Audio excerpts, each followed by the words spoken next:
अस्सलाम वालेकुम दोस्तों, 1988 में रिलीज़ होने वाली हॉरर फिल्म चाइल्ड्स प्ले ने पूरी दुनिया में खौफो हिरास फैला दिया था। देखते ही देखते ये फिल्म बहुत मकबूल हो गई। बहुत सारे लोगों ने इस फिल्म के खिलाफ भरपूर एहतजाज भी किया और इस फिल्म को रुकवाने की कोशिश भी, क्योंकि इन लोगों का मानना था कि ये फिल्म बच्चों में खौफो हरास और इंतहा पसंदी को परवान चढ़ाएगी। लेकिन इन सब इख्तलाफात के बावजूद भी इस फिल्म के 7 पार्ट बने जो मुख्तलिफ सालों में रिलीज़ भी किए गए। इसका 7वां पार्ट हाल ही में 2017 में कल्ट ऑफ चकी के नाम से रिलीज़ किया गया था। इस फिल्म का थीम कुछ यूँ है कि एक सीरियल किलर की रूह एक चकी नामी डॉल में घुस जाती है और फिर ये चकी नामी डॉल लोगों को कत्ल करना शुरू कर देती है। आज की इस वीडियो में मैं आपको चकी नामी डॉल की असल कहानी के मुतल्लक बताऊंगा, जिसके ऊपर कल्ट ऑफ चकी नामी फिल्म को बनाया गया है। यहाँ पहले मैं आप लोगों को बताता चलूँ कि जो कहानी फिल्म में दिखाई गई है वो असल कहानी से बहुत मुख्तलिफ है। दोस्तों, ये कहानी आज से तकरीबन 111 साल पहले की है।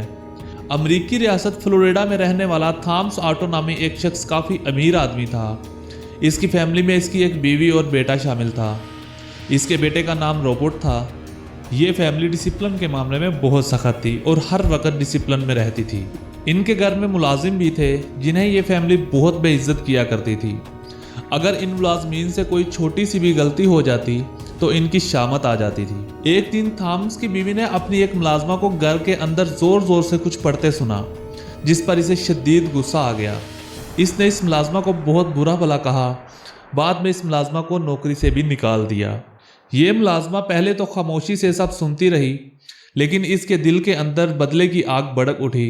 थॉमस की बीवी को ये इल्म नहीं था कि यह मुलाजमा काले जादू की माहिर थी और काले इल्म के जादू से इस फैमिली के साथ क्या करने जा रही थी। दोस्तों, रोबोट को इसके दादा ने एक डॉल तोहफे में दी थी।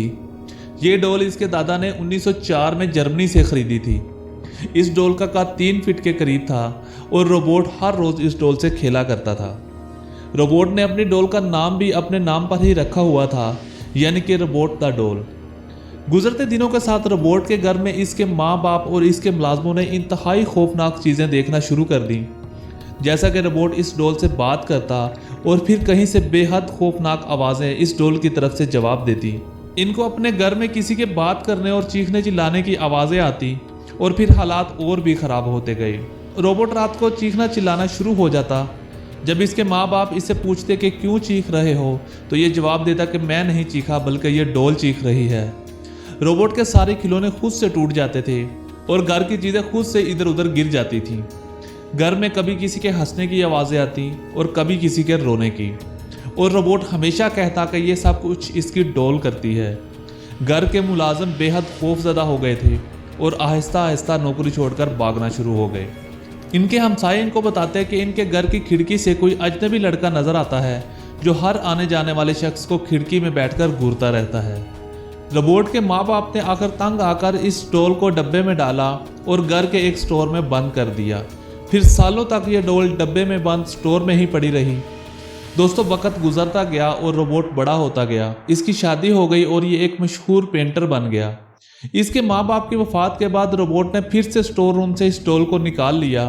हालांकि इसकी बीवी इस बात से सख्त नाराज़ हुई कि रोबोट एक डॉल से इतना मानूस है, लेकिन रोबोट को किसी की परवाह नहीं थी।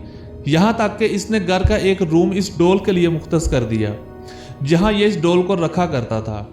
इसकी बीवी और इसके रिश्तेदार इसकी डॉल से बेहद खौफजदा थे। इस डॉल से लोगों को हर वक्त हंसने और रोने की आवाज़ें आती थीं। दोस्तों, ये डॉल रोबोट के साथ पूरी ज़िंदगी रही और रोबोट का कोई रिश्तेदार या पड़ोसी फिर खौफ के मारे कभी इसके घर नहीं गया। यहाँ तक कि रोबोट की शादी भी टूट गई और इसकी बीवी तलाक के कुछ ही अरसा बाद पुरस्रार तरीके से मर गई।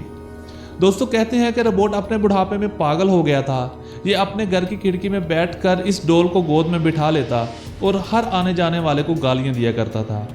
कई बार तो इसने कुछ लोगों को पकड़कर अपने घर में बंद करने की कोशिश भी की थी।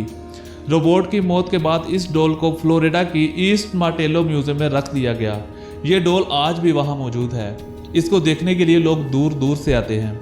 दोस्तों, इस डॉल में काले इल्म की वजह से वाकई कोई चीज़ मौजूद थी या नहीं, ये तो मैं नहीं जानता।